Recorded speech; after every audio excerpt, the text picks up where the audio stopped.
কেমন আছেন সবাই? ইনসাইড ফ্যামিলি টক্সের একটি নতুন ব্লগে আপনাকে স্বাগত জানাই। আজ হচ্ছে 22শে ফেব্রুয়ারি শনিবার, আর আজ ছিল সোনার স্কুলের রেজাল্ট আউট। তো চলে গেছিলাম আমরা বড় স্কুলে অক্সিলিয়ামের।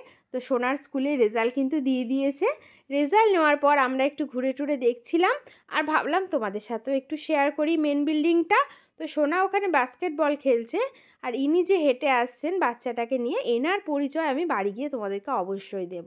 অনেকক্ষণ এনার সাথে কথা টথা বললাম, আর এখন হচ্ছে সোনা ওরা সবাই মিলে একটু ঘুরছে। আর আমরা আজকে তিনজনে অনেক দিন পর এক জায়গায় হয়েছি, আমি, সুমি, তনু। তো আমরা তিনজনে মিলে অনেক গল্প করছিলাম। মানে মোটামুটি আমাদের যতক্ষণ না লেগেছে রেজাল্ট নিতে, তার চেয়ে বেশি 1.5-2 ঘন্টা আমরা এত গল্প করেছি। তো বেশ গল্প টল্প করে চাটা খেয়ে তারপরে আমরা বাড়ি এসেছিলাম।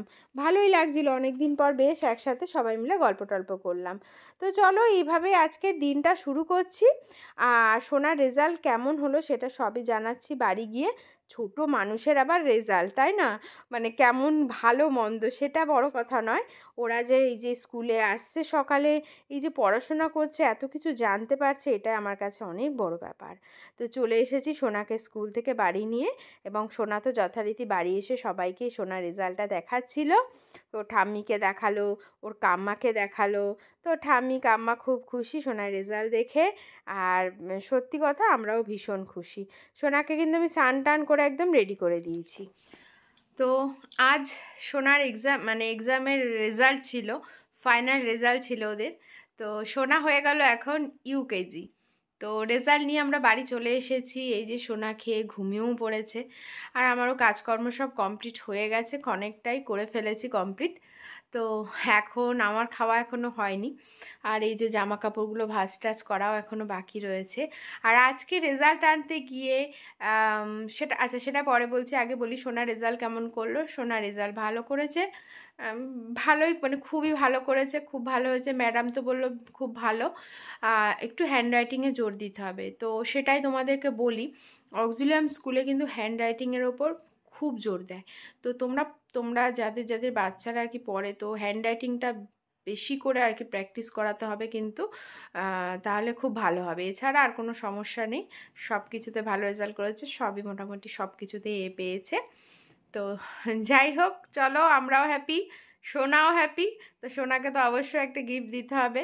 দেখা যাক সোনাকে আমরা কী গিফট দিতে পারি, সেটা অবশ্যই তোমাদের সাথেও শেয়ার করব। সোনা বলে দিয়েছে ওর কী কী গিফট লাগবে। ওর প্রথমত একটা খেলনা লাগবে, দ্বিতীয় কোথাও ঘুরতে যেতে চায়।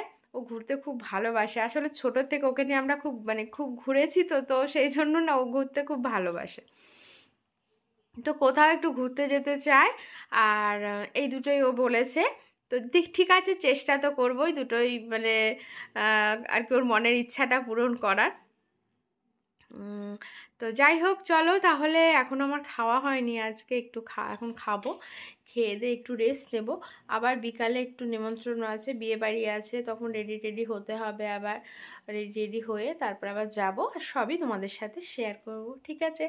আর আমার যারা ভিউয়ার্স আছো, যদি তোমাদের বাচ্চারা, মানে বাচ্চা বা তোমার সন্তানরা যদি অক্সিলিয়ামে পড়ে, তোমাদের কার কেমন রেজাল্ট হলো বা কোন ক্লাস হলো, সবই রেজাল্টই ভালো, সে যাই হোক না কেন। ওরা এখন ছোট, ওদের ভালো আর খারাপ, তাই না? ওরা এই বয়সে যে এত কিছু পড়ছে, লিখছে, স্কুলে যাচ্ছে, সকালে ঘুম থেকে উঠে, এটাই অনেকটা বড়, আমার মনে হয় এটাই অনেক বড় ব্যাপার। কারণ আমি তো বিশেষ করে ওর মতন বয়সে, আমার সোনার এখন 5 বছর, আমি এই বয়সে মনে হয় সবে স্কুলে ভর্তি হয়েছি, বা ভালো করে হয়তো লেখাটা শিখেছি সবে। কিন্তু সোনা এখন যা জানে, আমি এই বয়সে, মানে আমি ওর মতন বয়সে এত কিছুই জানতাম না। মানে ওর হয়তো 10% জানতাম কিনা সন্দেহ। তো এটাই আমার কাছে, বিশেষ করে আমাদের কাছে অনেক বড় ব্যাপার, ঠিক আছে? তো চলো, তোমাদের কার বাচ্চা কোন ক্লাসে উঠলো, যদি আমার ভিউয়ার্স থেকে থাকো, এখানে কেউ যদি ভিডিওটা দেখে থাকো, তাহলে আমাকে একটু কমেন্টস করো, তাহলে আমার খুব ভালো লাগবে। কাশি হচ্ছে। আর একটা যেটা বলি সেটা হচ্ছে আজকেও একজনের সাথে দেখা হয়েছিল, হট করে এসে বলল আমি ভিডিও করছিলাম, তো বলল আমাকে তুমি ইউটিউব করো না, তুমি ভিডিও করো না ইউটিউবে? আমি তখন বললাম হ্যাঁ। বলছে আমি স্কুলে ভর্তি হওয়ার আগে স্কুলে আমি তোমার ভিডিওটা দেখেছি অনেকবার, আর রিসেন্টও আমি আর একটা ভিডিও মানে করেছিলাম, বলছে আমি সেই ভিডিওটাও দেখেছি। তো বেশ ভালো লাগে যখন এসে এইভাবে সবাই বলে, কথা বলে, খুব ভালো লাগে। তো দেখা যাক, নতুন ক্লাস শুরু হলে আশা করি দু একজনের সাথে নিশ্চয়ই দেখা হবে। আর দেখা হলে অবশ্যই এসো আমার সাথে কথা বলতে, যেটা আমি সব সময় বলি, আমি কিন্তু সবার সাথে কথা বলি, আমার খুব ভালো লাগে কথা বলতে, সবার সাথে মিলে ঝুলে কথা বলতে, হাসি, এগুলো আমার ভীষণ ভালো লাগে। তো অবশ্যই এসো আমার সাথে, তাহলে আমারও খুব ভালো লাগবে। ঠিক আছে, তো চলো এখন তাহলে আমি ঝটপট খেয়ে নিই, খেয়ে একটু রেস্ট নেব, তারপরে রেডি হব বিকালে, আর তোমাদের সাথে অবশ্যই দেখা হচ্ছে। আর উনি এসে আমার সাথে কথা বললো, আমার খুব ভালো লেগেছে। যদি তুমি আমার এই ভিডিওটা দেখে থাকো তো তোমাকে আবারও বলছি অনেক অনেক থ্যাংক ইউ, এভাবে এসে আমার সাথে কথা বলার জন্য, আমার ভীষণ ভালো লেগেছে। আর ওনার ছেলে নার্সারিতে ছিল, এবারে হলো হচ্ছে এলকেজি হলো, যার সাথে আজকে দেখা হয়েছিল, বাট নামটা না আমার একদম শোনা হয়নি, ভুলে গেছি আর কি, মানে ওখানে স্কুলের মধ্যে তো নানা রকম ইয়ের জন্য একদম মনে ছিল না। নেক্সট বার দেখা হলে অবশ্যই জিজ্ঞেস করব। ঠিক আছে, তো চলো। এখন আমি রেডি হয়ে নিয়েছি, আর ঘড়িতে বেজে গেছে প্রায় 8:30টার কাছাকাছি। এখন প্রায় আমি রেডি হয়ে গেছি, সবাই মোটামুটি রেডি হয়ে গেছে, আমি, ভাই, ছোট আর সন্টু আর সোনা, আমরা এই 5জন মিলে আজকে যাব বিয়েবাড়িতে। তো কেমন লাগছে আমাকে অবশ্যই জানিও, আমার সোনাকেও কেমন লাগছে অবশ্যই জানিও। আর আমরা তো চলে এসেছি বিয়েবাড়িতে, তো এসে এখানে একটু খাওয়া দাওয়া করছিলাম, আর ভাবলাম প্রতিদিন তো বাড়ির থেকেই ভিডিওটা শেষ করি, আজকে এখান থেকে ভিডিওটা শেষ করি। কেমন লাগলো আজকের ভিডিওটা জানাতে অবশ্যই মানে ভুলো না, আর ভালো লাগলে একটা লাইক করো, আর আমার চ্যানেলে নতুন এসে থাকলে একটা সাবস্ক্রাইব করে দিও। সবাই ভালো থেকো, সুস্থ থেকো এবং সাবধানে থেকো।